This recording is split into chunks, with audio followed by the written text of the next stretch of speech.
Okay. Hi, everyone. Welcome to the Patients Engagement Open Forum.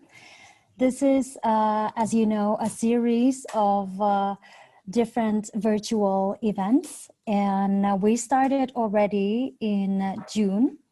And with the first session on June 25th that had our plenary opening, and you'll see on our website, you can go back and see the recordings of all those sessions. So if we go to the next slide, we're very happy that you're here. This is one of the almost one of the last ones. There are three more sessions after this, so we hope that you will be joining us then as well.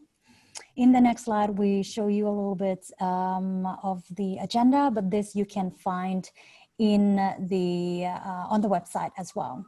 So on to today's program. We have a very, very packed program for you today. But first, I want to introduce the speakers for you.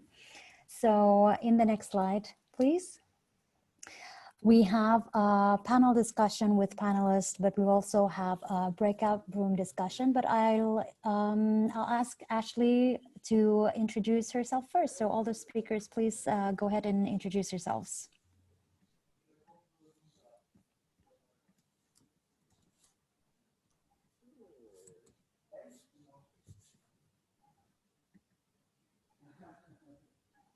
Hi, can you hear me now? Yes.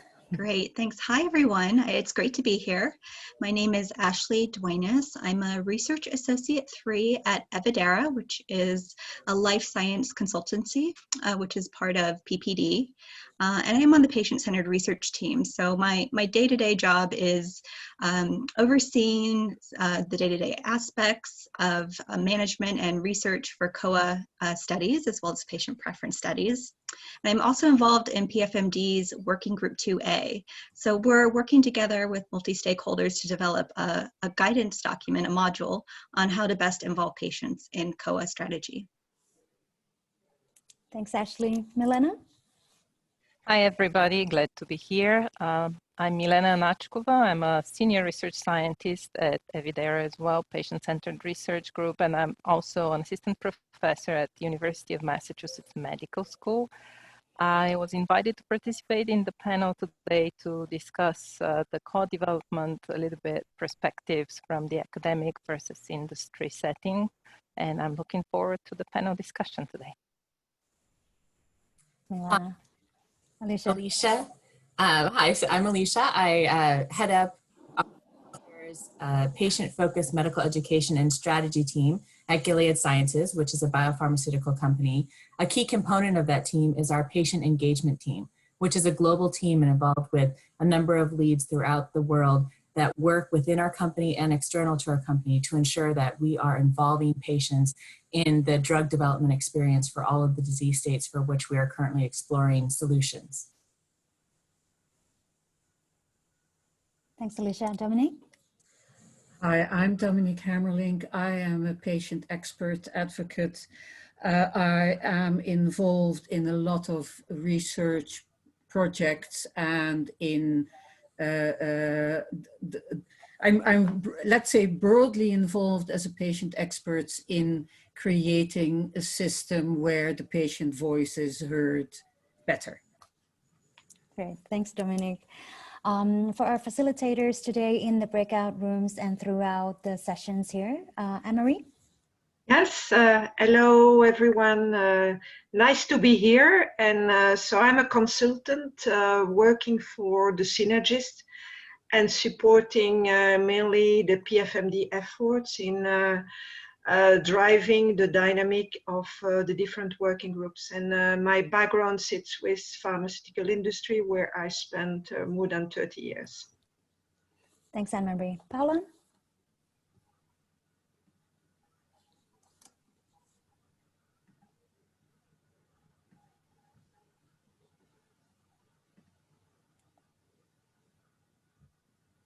Thank you very much. These are technical questions. I couldn't unmute myself. I was trying to.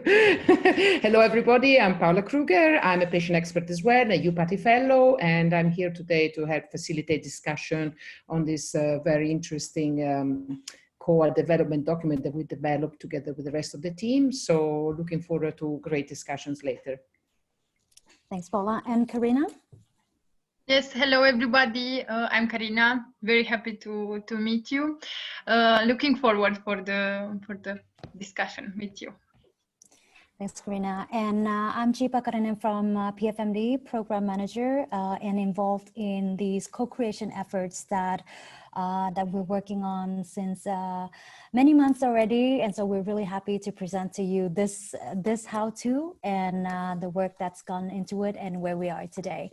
But I'll take you a little bit through the agenda and the backgrounds a little bit. So if we go to the next slide, we'll have just a couple of housekeeping points. So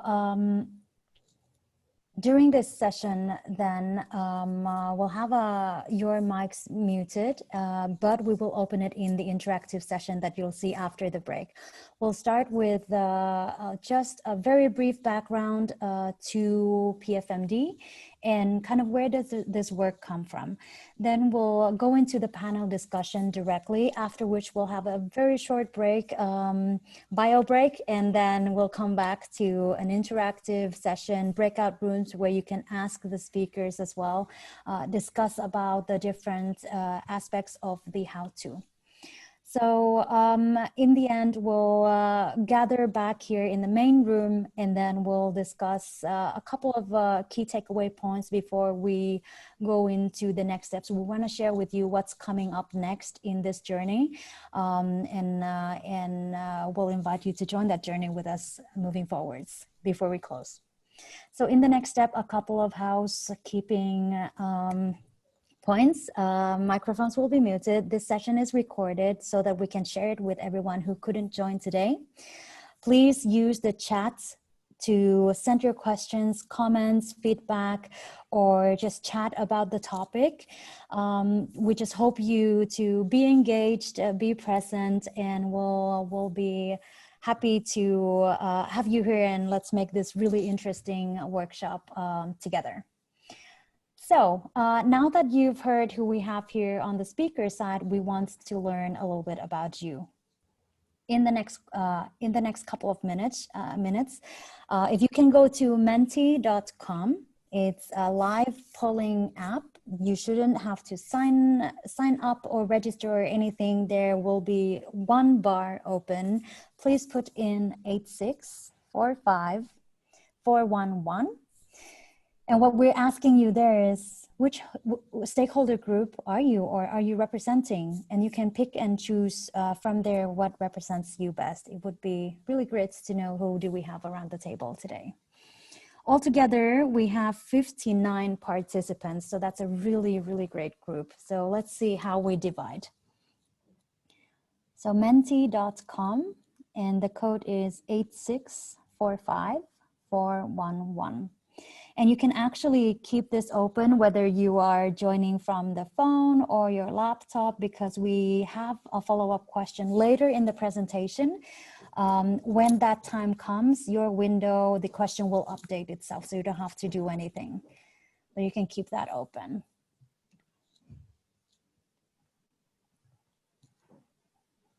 That's great. We're seeing 27 already answered. We can keep this open, and you can still reply to this question. Let's see, 34 already. That's great. The code you can see on top of the screen, 8645411.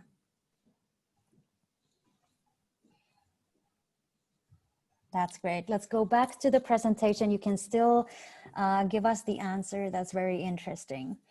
So without further ado, let's go to the presentation.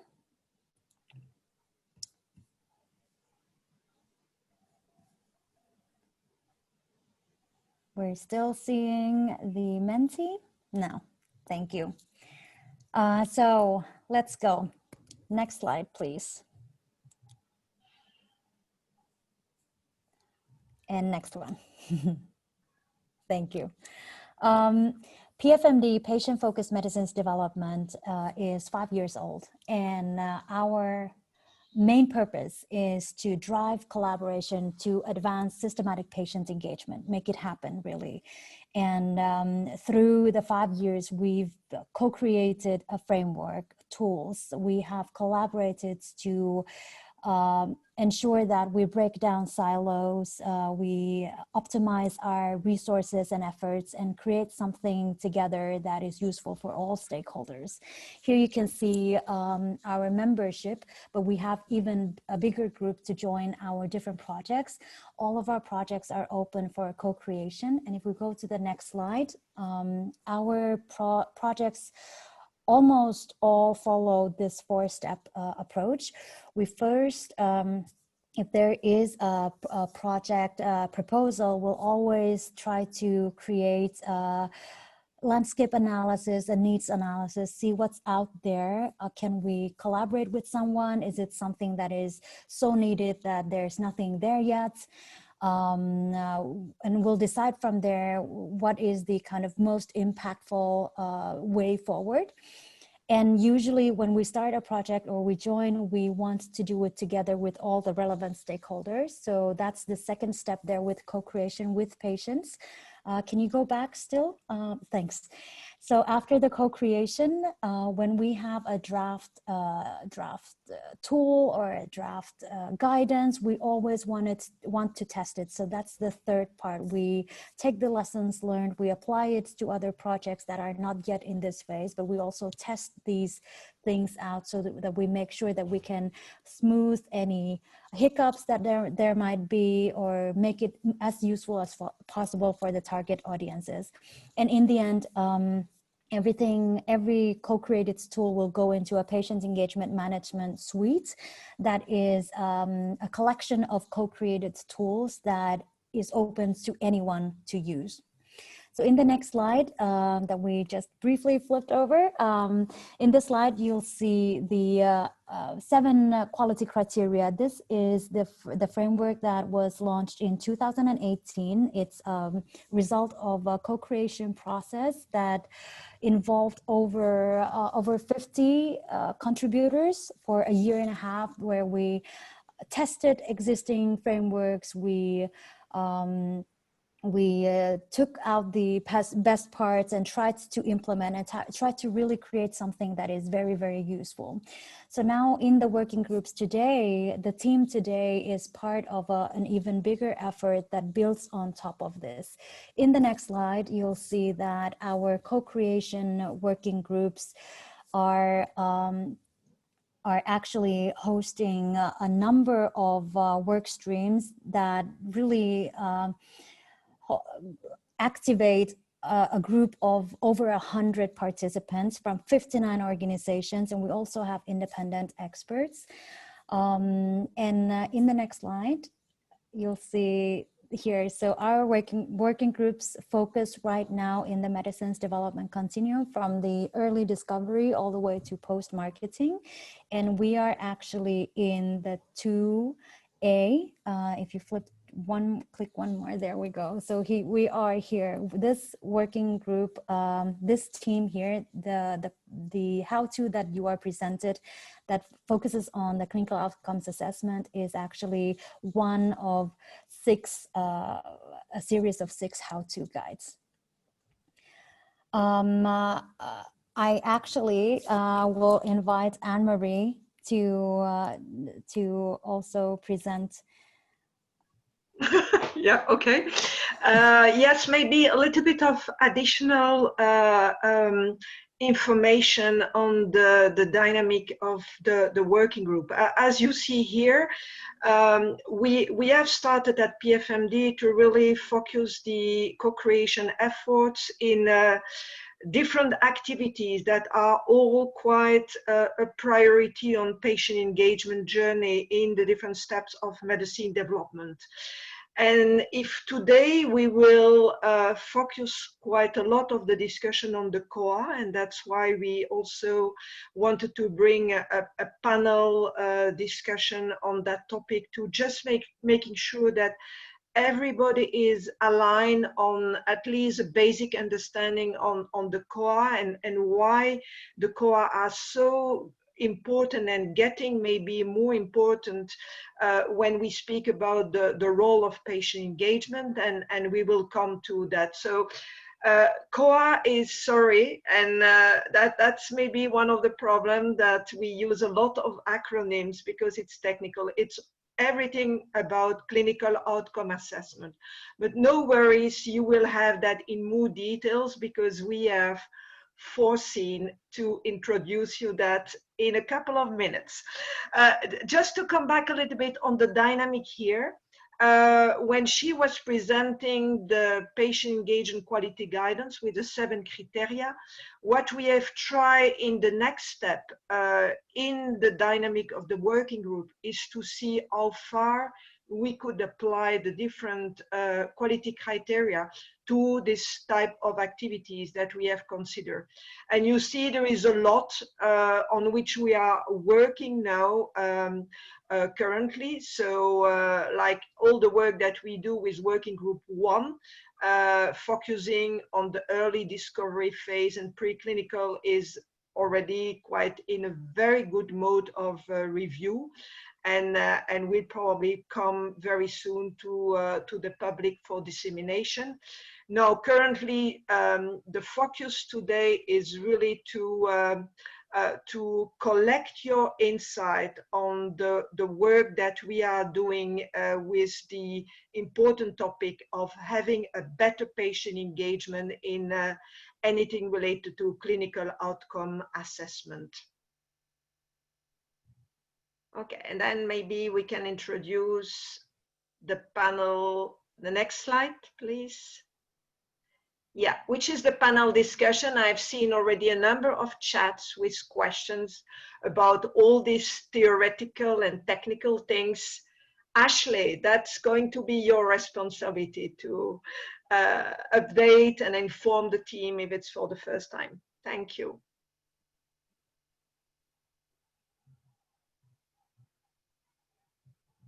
Great.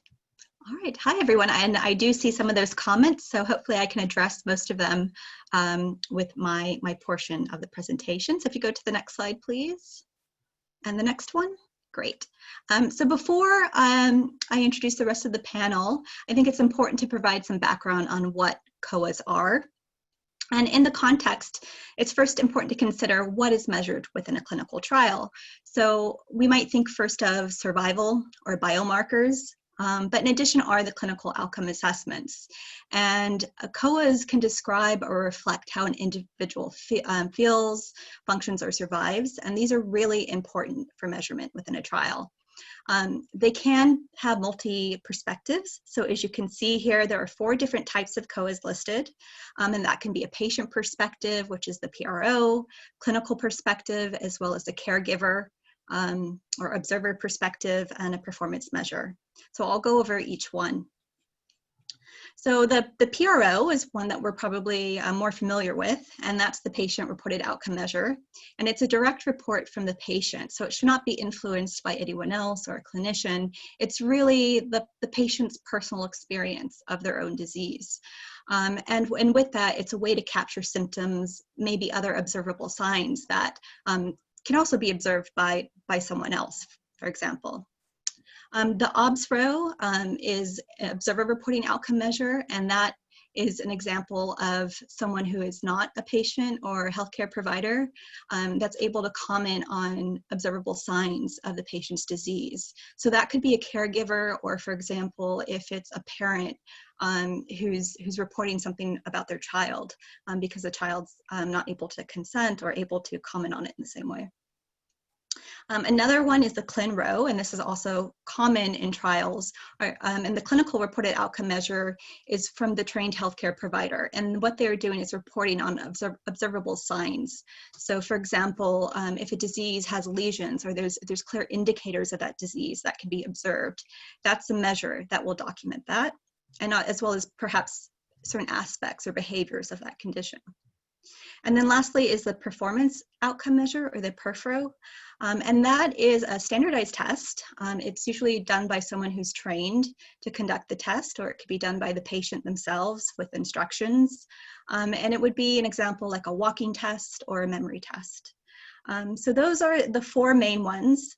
When we talk about COAs, it can encompass that umbrella, all those umbrella measures. It's important that this information is used for regulatory support and drug approval to capture the patient voice. They can also be used for drug labeling claims, as well as additional messaging about the treatment. Now, COAs can be used in a hospital setting. So for example, traditionally used to measure quality of care, patient satisfaction. However, for the context of today, we're going to mainly focus on drug development, and COAs being used within clinical trials for that reason. So go to the next slide, please. Okay. So what are clinical outcome assessments? Well, this comic strip points out that an example of a rating, and this is to capture a specific concept like pain. And now the way that you might experience pain will be different, and how it impacts your daily lives, or other aspects of the disease will be different depending on the stage of the disease, how severe the symptom is. There are different factors there. And in this example, there's a clinician asking the patient, do you have any pain? And they say, my arm really hurts. And the physician asks, okay, well, if you could rate that on a scale from 0 to 10, with 10 being the worst pain imaginable, what would it be? And the patient has to think about it. What does that mean? And they give an answer, and the clinician is not really sure they understand that answer. And I thought this was an interesting example to highlight a concept like pain, which is a bit difficult, but also to point out that concepts can be subjective. Remember that they are specific to the patient and how they experience it. So for that reason, because we are trying to measure something subjective, it's very important that it's grounded in scientific methods. So specifically, we use psychometrics for this, and that's important to create valid and reliable measures. So of course, COAs need to have that structured aspect, and I think in summary, it's important to remember that COAs are structured questionnaires that are well-defined and a reliable assessment of a specific concept. And those concepts, pain is one example, but it could be other symptoms, other signs. It could be aspects like mental health. Are you anxious, depression, as well as other aspects of day-to-day functioning. And also important to consider the context. How is this measure going to be used? Is it going to be used within a phase 3 trial, for example? So for that reason, that's why it's important that the methodology is sound, and there's clear guidance for how this is done. So if you go to the next slide, please. These guidances are aimed at establishing robust methods that can support drug approval through regulatory agencies. So we have, for example, the PFMD guidance series, which included 4 methodological guidances that document how stakeholders can collect and also submit patient experience data. And there's other guidances as well from scientific organizations like ISPOR, documenting the best methods for developing a COA. With the PFMD, it's important to remember that that is part of the 21st Century Cures Act. And a big component of that really is to capture the patient voice and understand and document the impact of the disease of the treatment in patients' lives, as well as patient preferences around drug treatment. So go to the next slide, please. Great. So in the last few years, there's been an increase in discussion on patient engagement, but it's important to note that patient engagement is not new to COA development. In fact, patients have always been essential to developing COAs.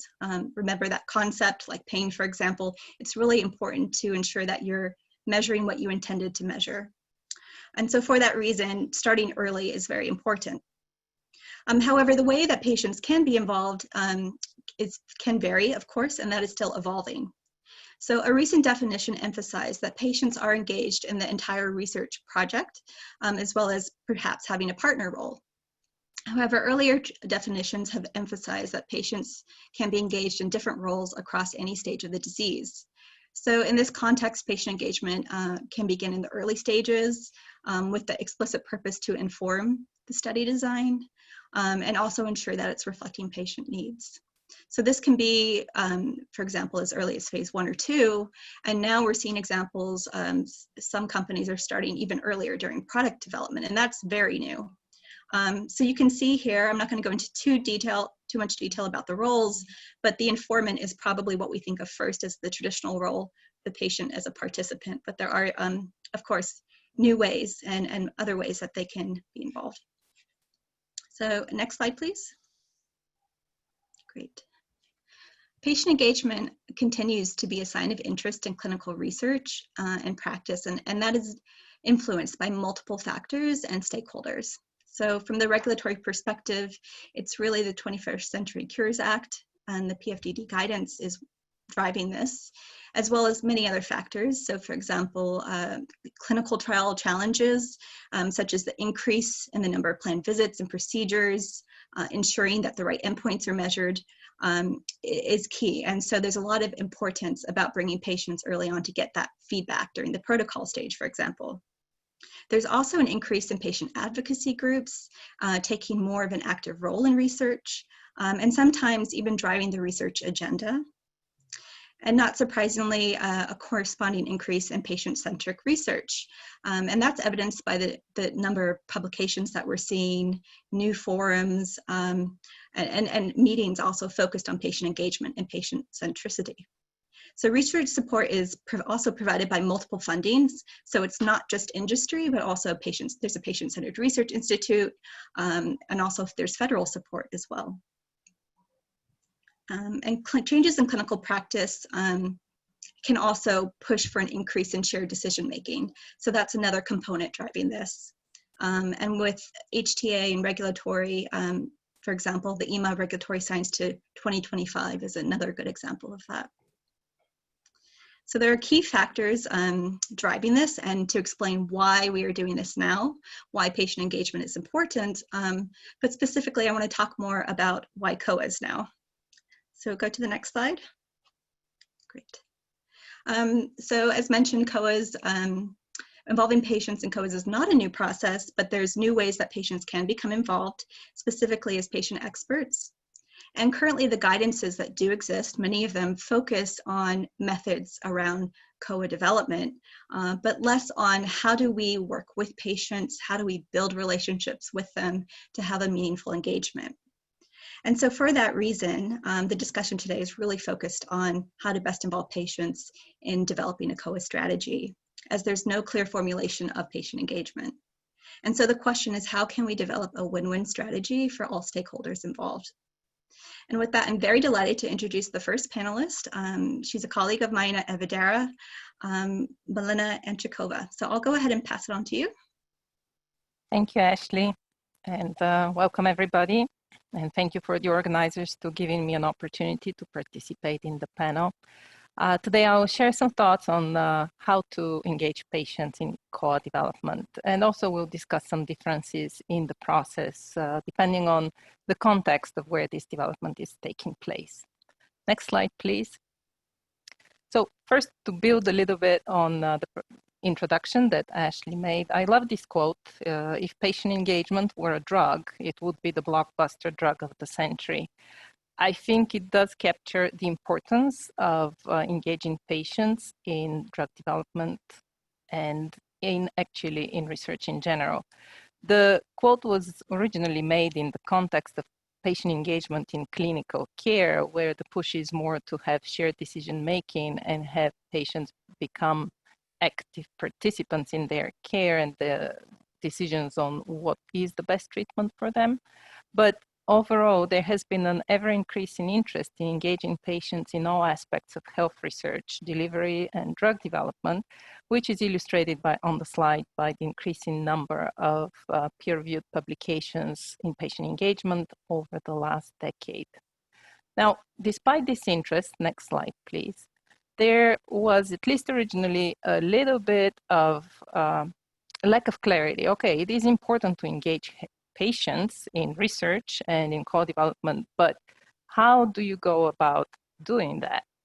And the last decade also saw proliferation of multiple models, recommendations, and initiatives that were giving advice and guidance and how to on engaging patients in different aspects of research. All of these have some differences in their details, but ultimately several important principles did emerge. So for any patient engagement in research, should be based on a collaborative partnership based on respect. So this is a shift away from the paternalistic model where the patient was used only as somebody to be told what treatment is best for them, or just to be asked what are important aspects, but then take the research away from them and really give them a more active role that enables them and empowers them to participate into the decision-making process of all aspects of research.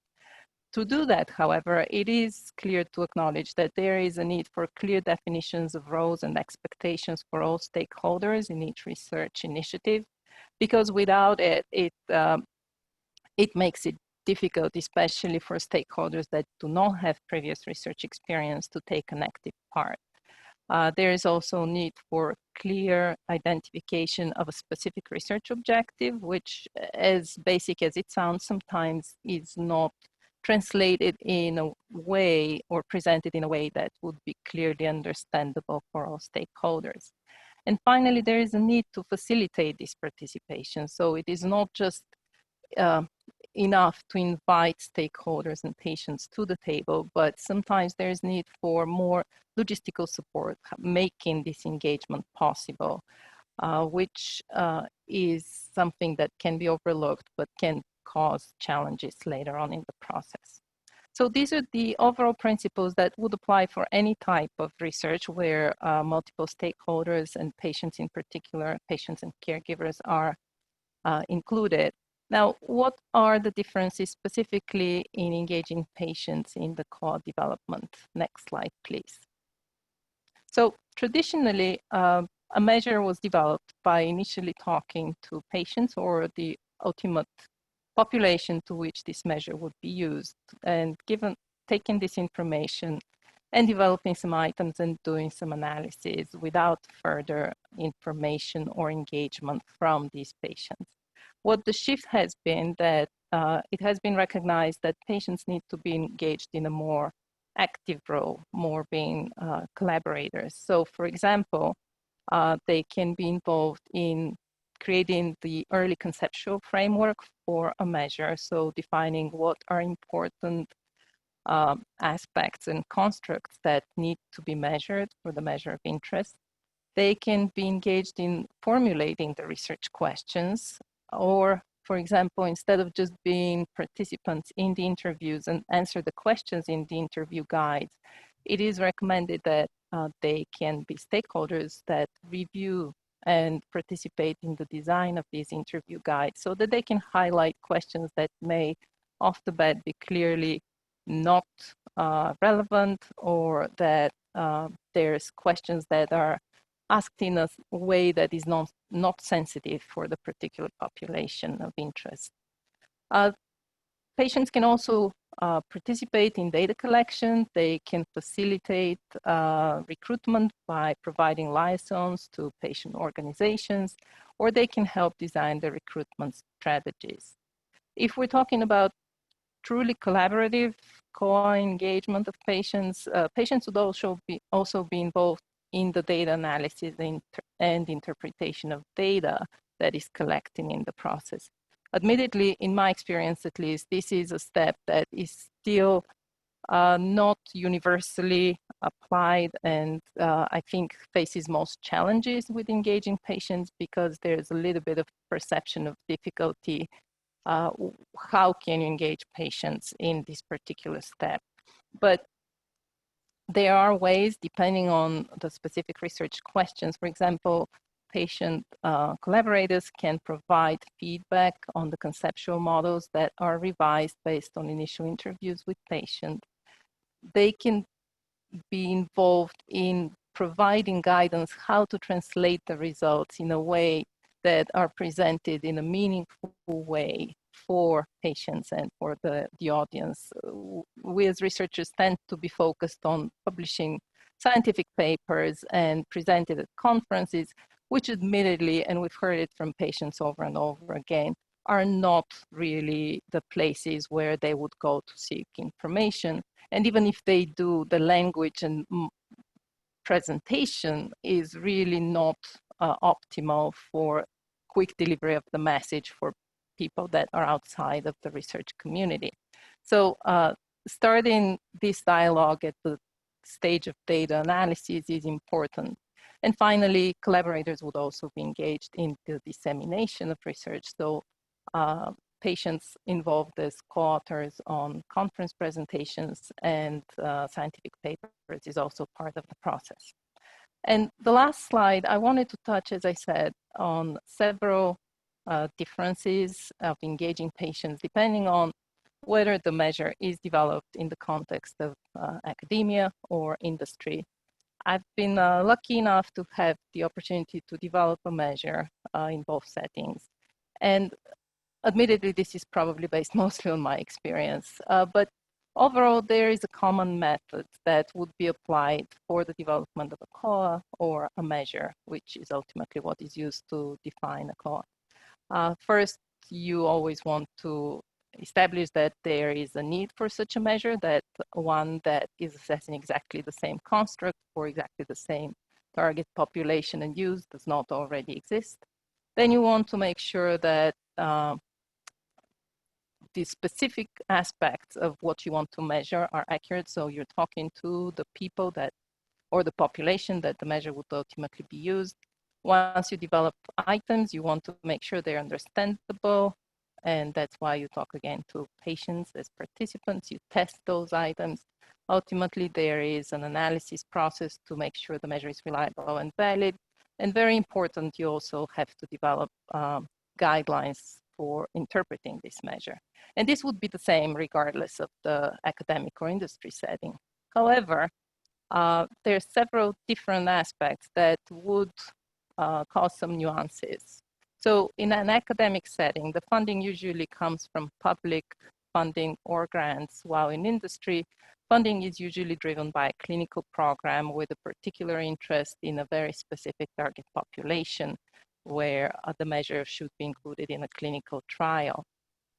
And funding is important because while it is very unclear how much exactly the development of a COA costs, there has been an estimate published a few years ago, and the wide range was between 250,000 and over $1 million. So it is not a trivial endeavor that you can just take because you have a scientific interest. You really need some funding.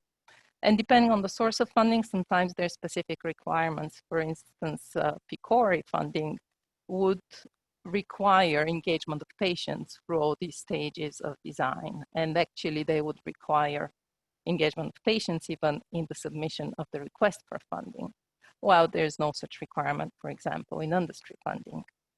This is closely also related to differences in timeline.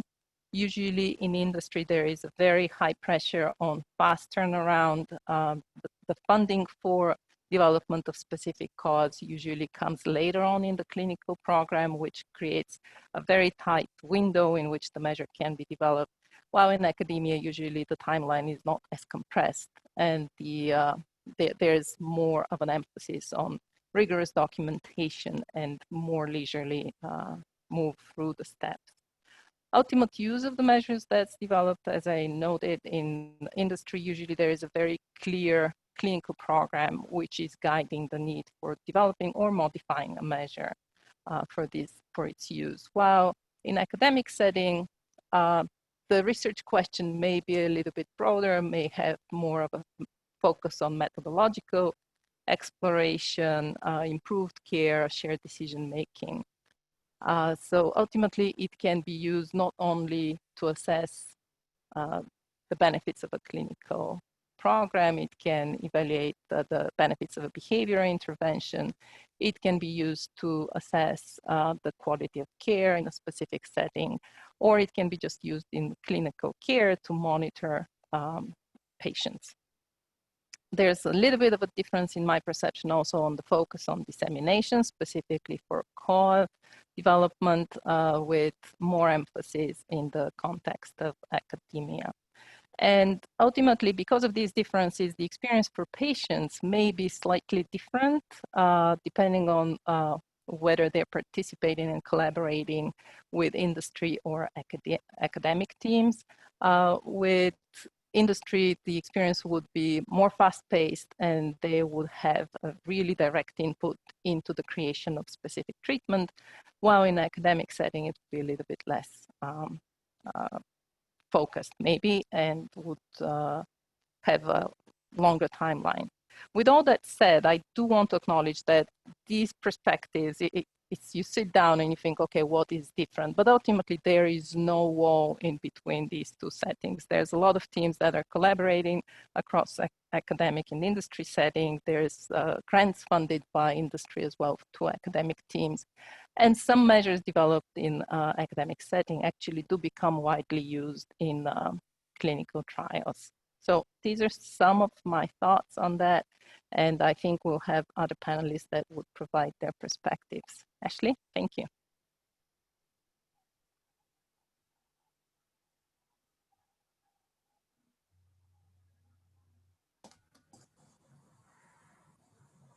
Great. Thank you very much, Milena. I think that's a great way to introduce the different methods and approaches for COAs. And also, although there are some differences between academia and industry, there's a lot of key overlap, as you've explained. So next, we'll go to Alicia Shilton-Lloyd, and she'll be providing input from the industry perspective. Thanks so much, Ashley. So if I could have the first slide. Both Ashley and Milena referenced the fact that industry moves on a very fast timeline, which I think is very true. So I will try to be the fastest part of the panel discussion here because I see all of the great Q&A that's coming in, and I want to make sure that we have a chance to answer that. You know, both Ashley and Milena also referenced where in industry we see the most work being done on COAs. And that's shown here. So just to take a step back to orient everyone, I'm sure many of you are very experienced with the phases of drug development, but just to provide a very brief context, in drug development, phase 1 is usually where we first test a molecule or diagnostic tool in people or on people. And therefore in phase 1, we're looking to see what's the safe dosage, what's the right dosage to use. In phase 2, in a very small group of people with a particular condition, we're testing to see how well a drug may work in that patient population. So again, it's a fairly small, 20 to 100 people, and we're looking to see efficacy. And when we look to see efficacy and safety, we often look at the more traditional measures. So to reference a slide that Ashley shared very early on, we're looking at survivability. We're looking to see if the drug is working and helping to increase survivability of life and certain biomarkers. But we are beginning to explore COAs. And in most companies, where they're spending the most amount of time on COAs is in phase 3. So phase 3 are the largest trials that drug companies do, and we do them before we get a label. So they involve large portions of patients, very different types of patients. We're trying to see how well a drug or treatment will work in a real world. So with people with different comorbid conditions, people of different ages. And so for many of us, that's the time where we can really think about how is this going to affect the life of the patient and the fact that this patient is living with a very specific condition or disease. We did a quick pulse within my team on just in the trials at our company, Gilead Sciences, that we're involved in and know about how many of those trials are using COAs, where in our various diseases that we seek to treat, are we looking at COAs, and what phase? And sort of by and large, we found out that, regardless of the therapeutic area, we really spend a lot of time thinking about COAs in our phase 3 development. So that final stage of development, with the largest group of patients. So I actually wanted to poll everyone on the call today to ask questions. Do you see COAs being used or developed, or are you involved in the development of COAs earlier than phase 3? So I'm asking everyone through the poll, and if you can go to menti.com, again, it's the same poll.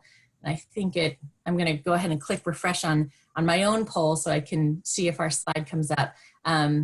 Let's see if we can get a sense from the audience of what is the earliest phase of drug development that your company, your association, or you have been involved in creating or using a COA. So if you'll go ahead and answer, I'll give everyone a minute or two to let me know what we're seeing. Great, we're seeing some phase 2s.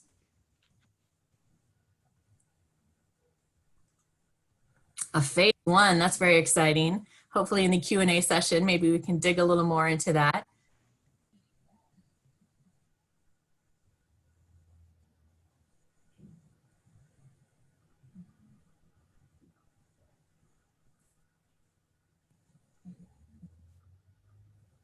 All right, so it looks like within this audience itself, we're sort of seeing an experience similar to that Milena and Ashley have mentioned earlier, which is, the primary discussion, creation, and use of COAs in developing treatments is phase 3, but we're starting to see it trickle further and further back into the drug development pipeline.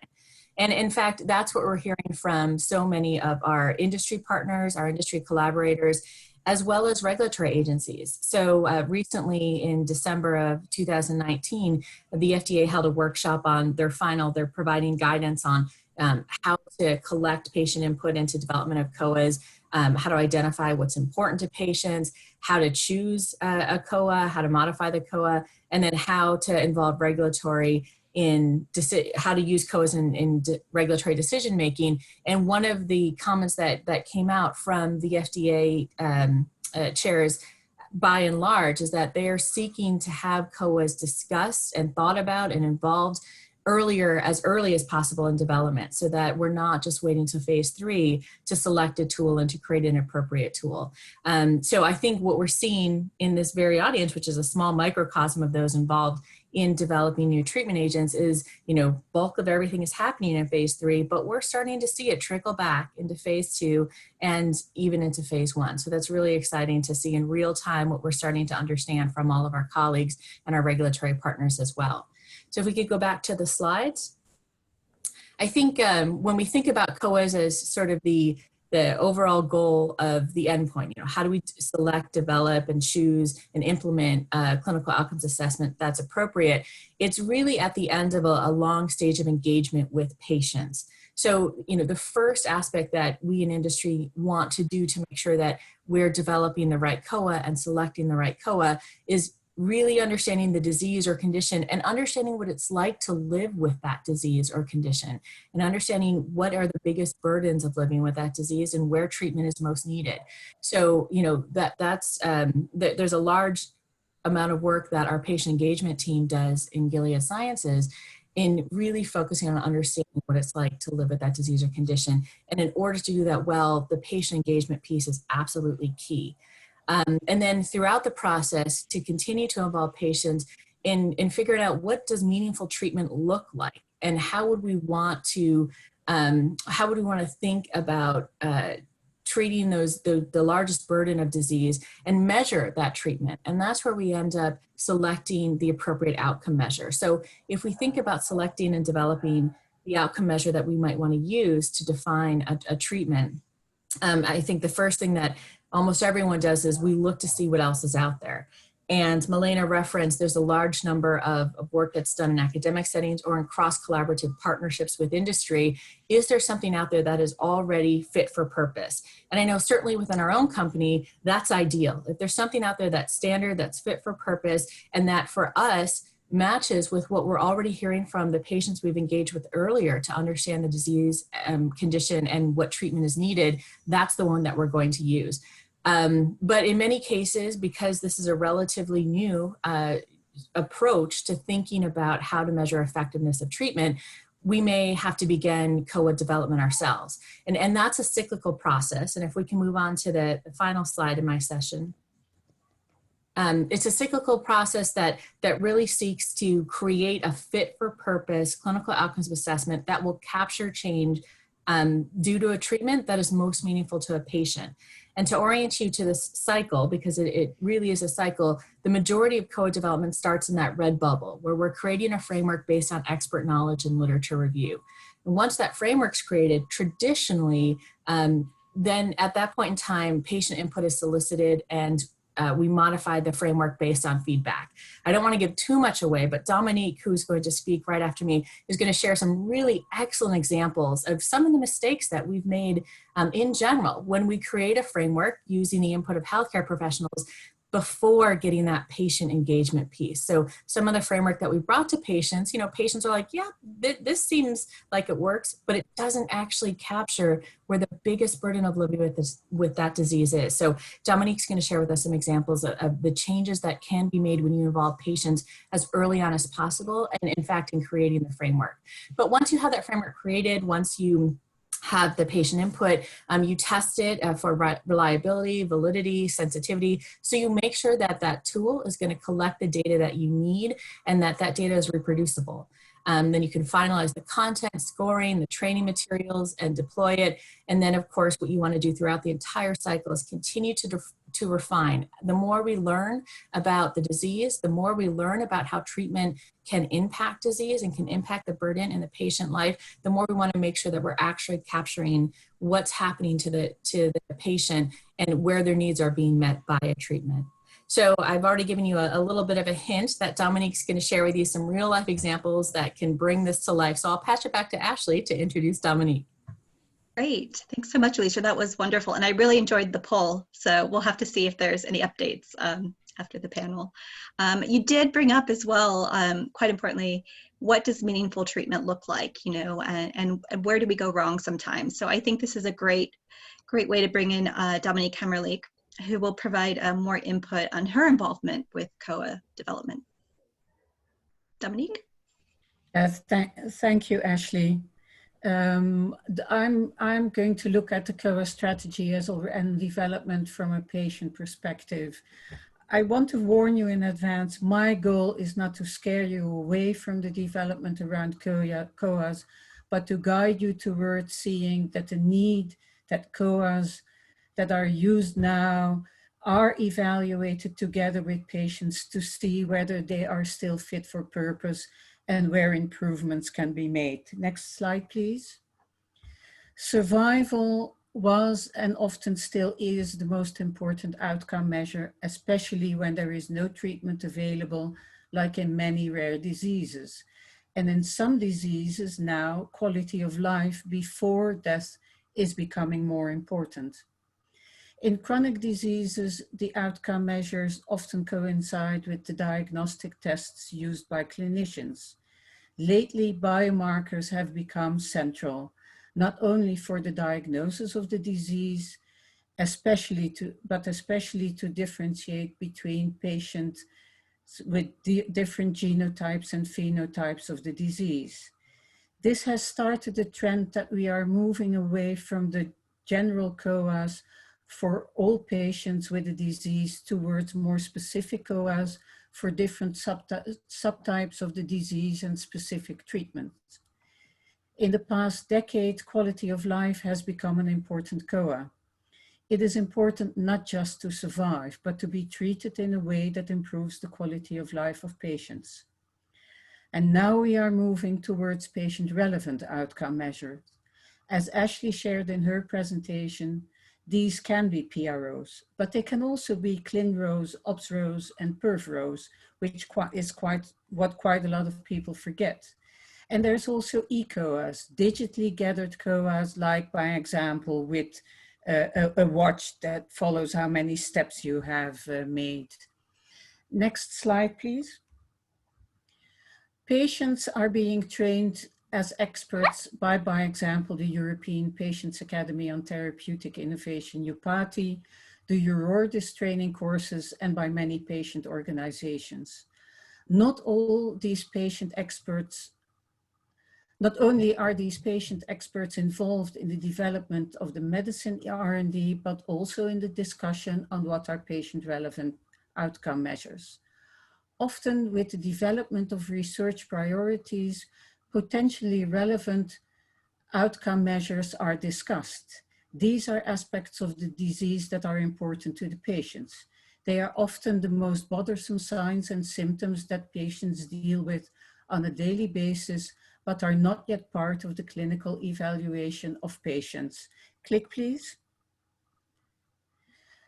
Starting the conversation on developing a COA, defining what a COA needs to measure starts before the medicine development. Click, please. And the medicine and the development process of the, go back one, yeah, thank you. And the medicine development process of the COA can run throughout the whole medicine R&D process so that the COA can be used in the trials and afterwards as well. Next slide, please. More and more disease-specific quality of life questionnaires are being developed to be able to measure disease-specific changes in quality of life. The SAQ, the Severe Asthma Questionnaire, is one of these questionnaires. Other asthma quality of life questionnaires lacked relevance and sensitivity for severe asthma patients. Patients and researchers discussed what was needed to be included in the questionnaire based on the identification of what were the most bothersome aspects of living with severe asthma on a daily basis. The whole development process was consistent with the FDA guideline on COA development. Several versions of the developed questionnaire were made and tested. The last version was validated. The relevant changes, sensitivity for clinical practice and clinical trials were determined. And now the questionnaire is being translated, again with involvement of patients to make sure that the right words and style is used in different languages. And now we are validating the SAQ for use in the EU countries. Next slide, please. As cultural, social, technical, health, etc. options change, so do the outcome measures important to patients. The traditionally used outcome measures often no longer fit the patient's reality and needs. Quite often there is no reliable test measurements for these outcome measures. New tests needs to be developed to create reliable ways to measure the patient relevant COAs. Next slide, please. In the past, COAs were seen as always valid. The same COAs were used all over the world, independent of the local situation.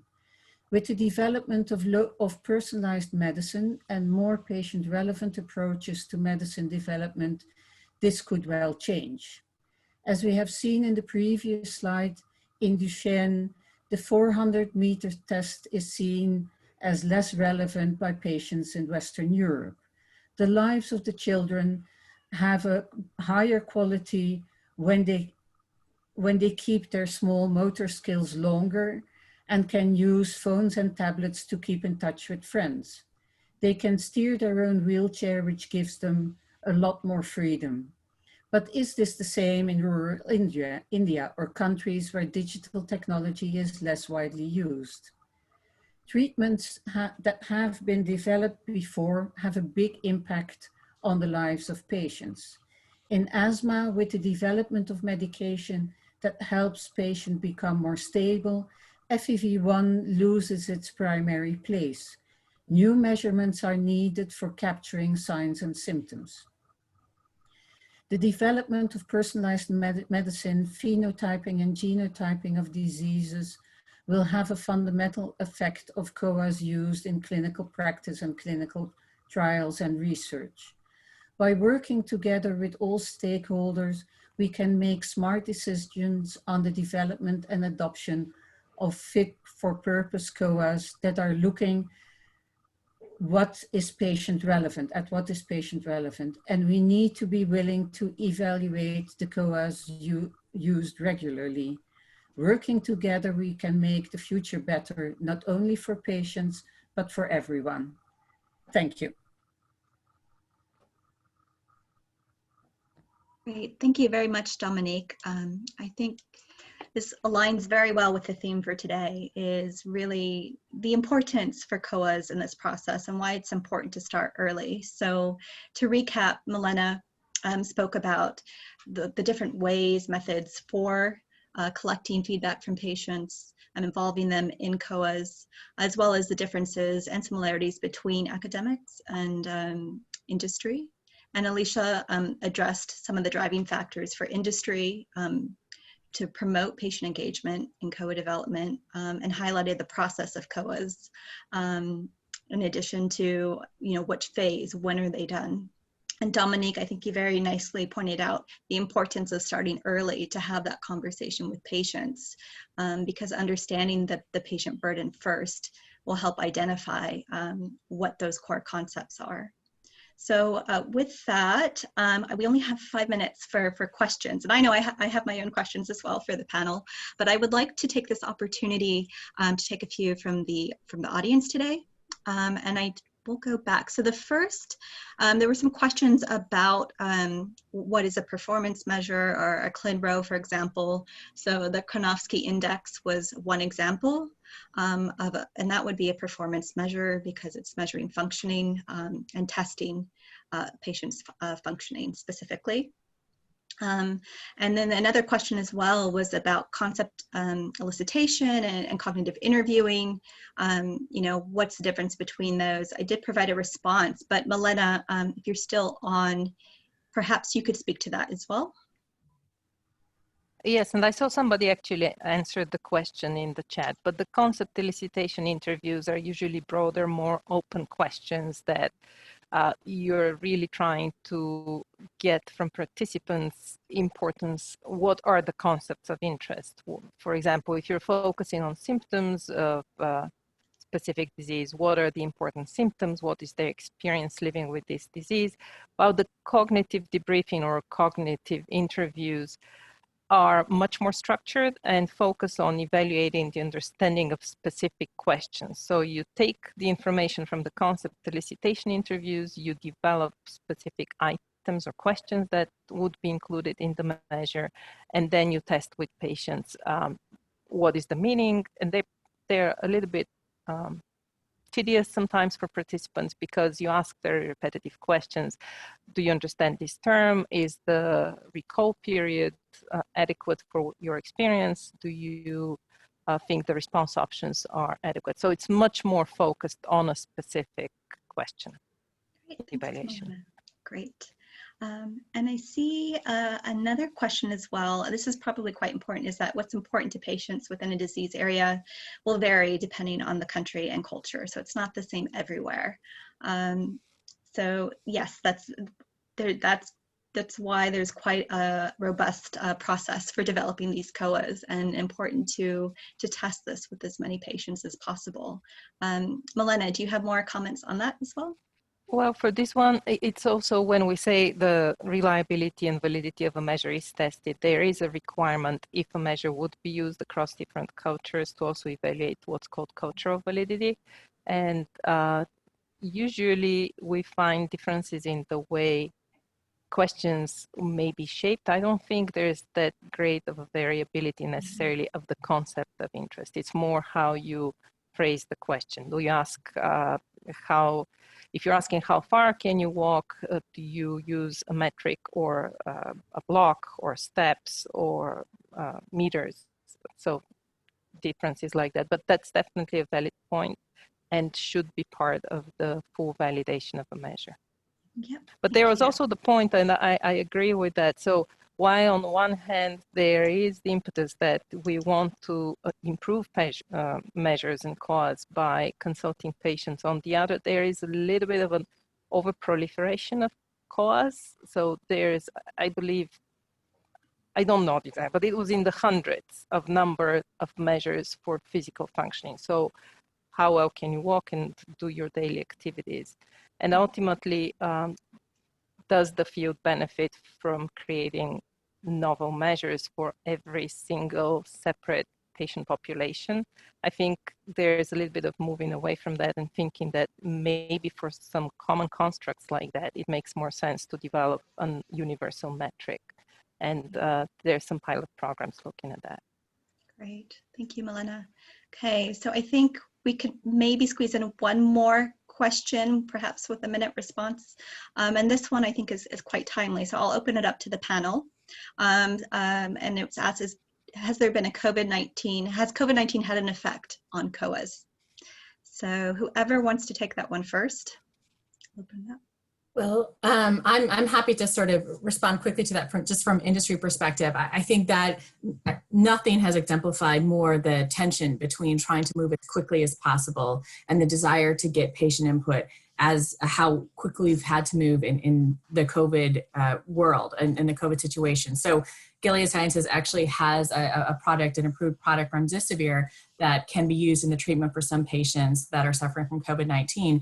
And we're dealing a lot internally with the question of we wanted to move so quickly because there was a survivability aspect to it. And now that we're moving so quickly and looking at how can this medicine be best used and what are some other possible options in combination for further treatment, we're looking at, how can we engage patients and continue to move quickly? And we've kind of landed on three main aspects.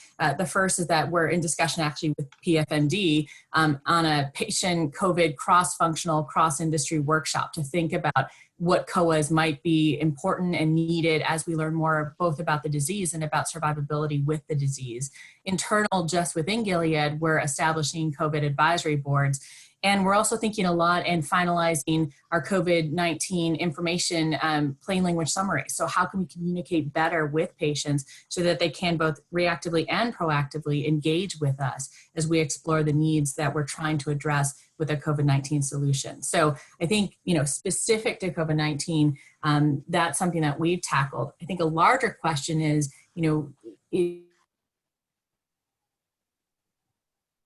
and the impact on patients receiving treatment and going into centers and seeing their healthcare providers. I'd love to hear from Dominique and the rest of the panelists on your thoughts in that particular aspect. Thank you, Alicia, for this option. I think COVID-19 has shown that we can move faster than we always thought we could, because you see, with such an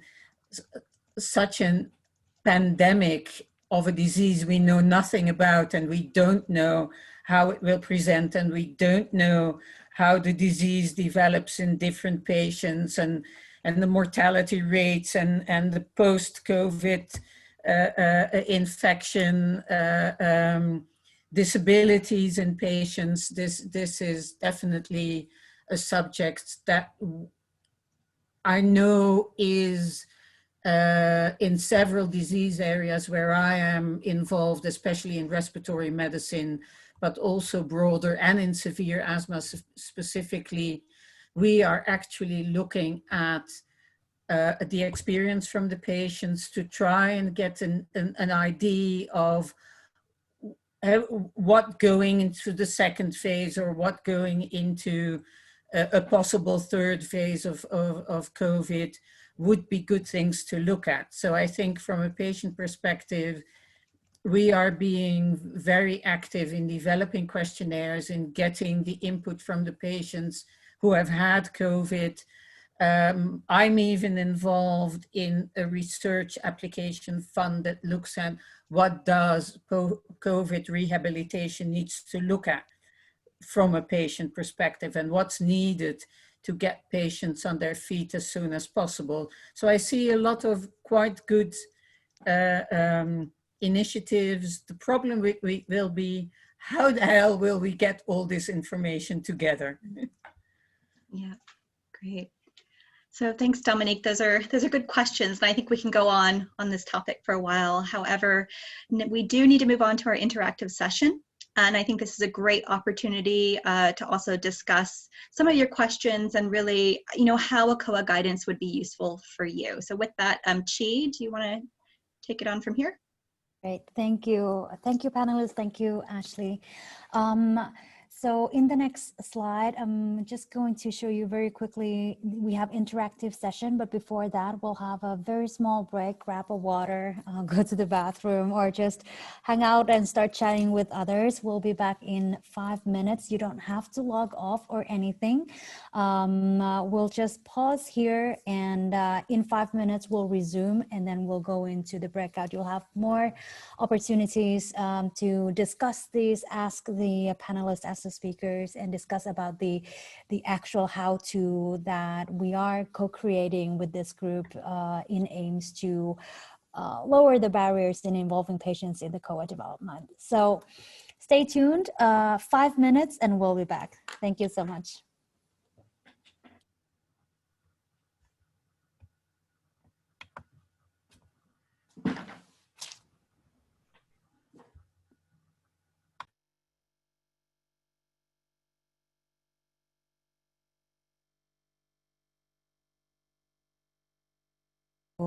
Refresh yourselves. So now we'll move into our breakout session. But before that, I have Anne-Marie here to give you a very brief background to the work at hand. So Anne-Marie, go ahead.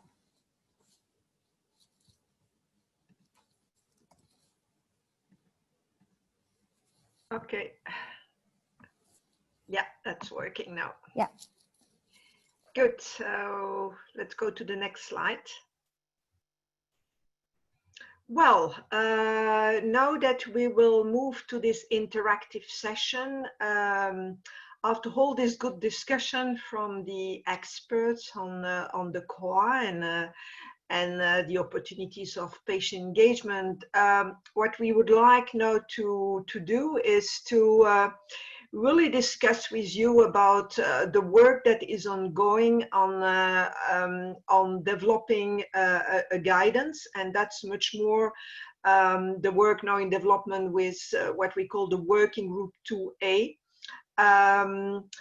where definitely for us it's to really putting the efforts together on co-creating how to guide to engage the patients, but also the caregivers into the selection, development, and implementation and interpretation of the COA instruments. So definitely the work here is not coming in duplication with what exists already, and that's very important to clarify here. You have seen in the panel discussion that a lot of guidances exist already, which are very technical and very robust guidances. What we come here is, we believe, really in complement to what is already achieved, and the plan is really for all this working group, and you see that on the members involved in the working group, we have people coming from different backgrounds, but very important also, they bring their different perspective on experience and expertise, and that's why we are quite pleased that we come with something which is really interesting to share. Can we move to the next one? So very important for us is that this how-to guide is really open to a variety of key stakeholders in patient engagement. So when we think about patient, we are very large, because we are also conscious that for many people in the patient community, they are not necessarily aware of what is really a possible involvement they can have in COA. And that is one observation that many people made when we had a previous session at the Patient Engagement Open Forum just 1 year ago in Brussels, during a live session, so that many people were still struggling to say, I would be interested to be involved, but I really need to understand more how and what this will be. So we really identified at the time that there was a gap on that side. So of course we also open the guide to all the organizations which are involved in medicine development. And that includes the industry, academia, research organization, the biotech companies, the clinical contract research organization, but also medical device companies, and much more if it's open. It's really open to everyone. The next one. Yeah, it's giving you a little bit on what we propose here, and that will be, let's say, where we will move to the breakout, the breakout session, is that we are looking to bring to the audience patient engagement in COA in 7 actionable steps. One important step is probably all the work of preparation for partnership and collaboration with patients, because that is something when we are listening to the contributors of the working groups, that there is definitely a need to really bring that much more in a robust and systematic way. The other steps are more the classical steps that have already been discussed and illustrated during the panel discussion. What we will provide for each of the steps is a description on who is engaged, that really everybody understand what this is all about for you or not, what information is provided, how to engage, which is much more all the aspect on methodology, and when does the step take place in medicine development continuum. Very important is that we designed the how-to guide to give access to practical examples, because we know how important this is. And we will also link it to all the existing guidances, resources, literature, because I know there was a request for that. Where can I find some access to the guidances, and also other training training material that exists in that area?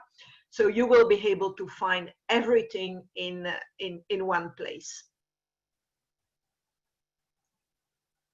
I think we can move to the next one. Karina? Yes. Here, just few technical details. We are going to go now into the breakout rooms. You will be directed automatically, so you will have a dialog box that you will just click join, and then you will enter the breakout room. Each breakout room is going to be facilitated by a PFMD working group contributor and a PFMD member.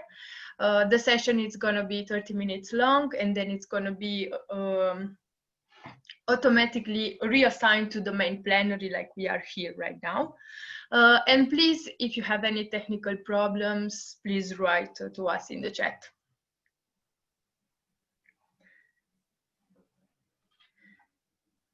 Chi, I think let us know when we can start. So if everyone's ready, you'll be able to unmute yourself now, and you'll be going to your rooms. So good luck and have a good discussion.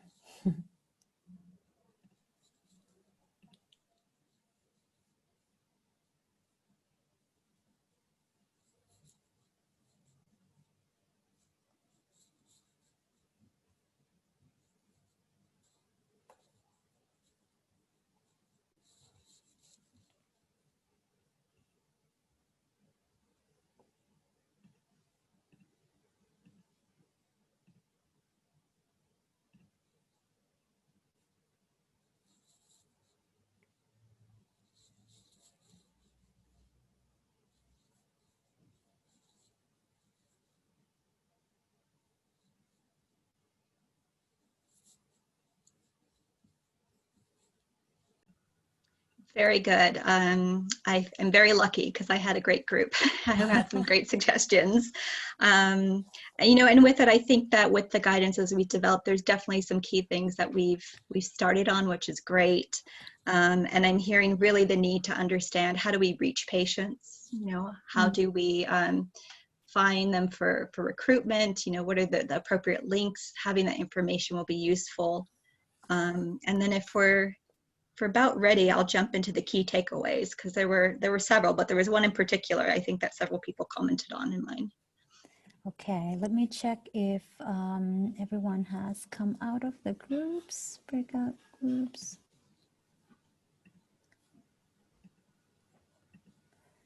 Yes, there's no one there. Okay. Same. Yeah, you can go ahead. Great. Well, why don't I go last? I'll go ahead and pass it on to Dominique first. Yeah. I would love to hear what your group talked about and what was the main takeaway. Well, we talked about the development of COAs. What was interesting was one of the things I think we haven't quite touched upon in the how-to is the whole translation of the COA into different languages. So that was an interesting aspect. And one of the, I think that is the main takeaway message, is it's not exclusive for the COA development, but it is sort of general in patient engagement and involvement, is how can we reach the patients that we don't usually talk to. So the patients that are from different cultural backgrounds, that have less education, that are not traditionally the most vocal ones. And I think that would be a good thing. This is broader and that would need to be addressed, but this is something that's sort of above all COAs or above all how to developments. That's a separate subject that we could address in a how to as well. Yeah, definitely. Okay, great. Thank you, Dominique. And Paula? Paula, are you there? Oh, I think she's on mute. Somebody Hello. muted me. Funnily enough, we had the same discussion, so probably we were in the same room, but we didn't know it. Because again, you know, the language barrier and the culture barrier sort of emerged as the big takeaway points. And this is something that I'm finding more and more often in anything that we do as patient experts, and where there is this kind of standardized approach, you know, with the English language, and, you know, we're developing tools all in the English language. And, you know, and all the time I speak to people that try to bring us back to the fact that, you know, cultures are different. It's a very, very European issue, and languages are different. And there's always going to be a barrier if we don't address them. And if we don't translate things, then we cannot involve as many patients as we would like. And if we don't account for cultural differences, we won't be able to include as many patients as we would like. So those were the two main points. And another point that I thought it was really interesting was the issue of confidentiality and the fact that patients trust their doctors, but sometimes the doctors, if they want to involve patients, they want to be sure about their information to be kept confidential. So developing some sort of like framework for patient engagement that considers, you know, the issue of confidentiality. This appears to be very important for some HCPs. So yeah, then, you know, a few other points, but you know, it's good to see that these two emerged as a very strong ones. Yeah, I mean, very important ones too, especially confidentiality. It's key. And then as far as the language barrier, that's great, because there is standard guidance on translatability and cultural validation for COAs. So this is something Paula and Dominique, I guess, to talk about next. Now for my group, we did talk about translation, but not from the cultural, as we think of it, native language aspect, but more translation of scientific information to information with patients and vice versa.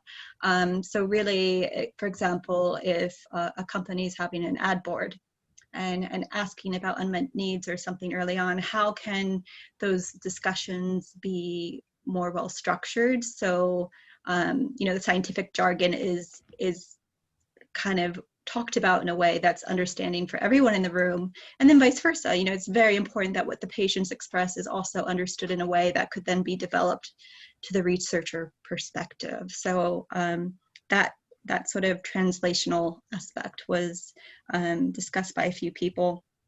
And then a few other very important points as well that came up. So I'm excited. I think we have some good feedback going forward. Okay. Chi, is there anything else for next steps or key takeaways that you would like to discuss? Yeah, so as we are closing, I'll invite Anne-Marie to share with us some next steps for this group and what are the opportunities for everyone to join the work. Anne-Marie? Yeah, thank you, Shi. Let's go on the next, the next slide. Just a little bit of a background where we are today. You see it, we are here. So we are definitely with this how-to guide in a kind of finalization of the internal work. I mean the working group work, and you have seen some of the members here like Dominic, Ashley, Paola, deeply involved from the beginning. And where we are moving now, and it's an important step for us in anything that we do at PFMD, is before we go to disseminate the how-to guide and the other how-to guides, we want to make sure that we go on a step of validation. So we are sitting now to get to collect the feedback of the other working groups to make sure that we align also with all what's ongoing. And then, of course, where we are really looking to have your feedback and your input is in that element of public consultation. So please, if you are interested to really comment before it's going live and it's disseminated, we would really appreciate to have your input. And in the next slide, you will have all the contact details for joining the PFMD team. So any interest for providing the feedback, to be involved. We expect, if everything goes well in all the validation steps, we expect to be to go live beginning of next year. And of course, I think one of the elements is to make sure that we also can reach the different audiences. I think that's definitely something coming out also of the discussion. And we have some ambitious plans on that to make sure that we reach the diverse audiences, because ultimately that's going to be important for the quality of what we do. But so, yeah, public consultation is still this year.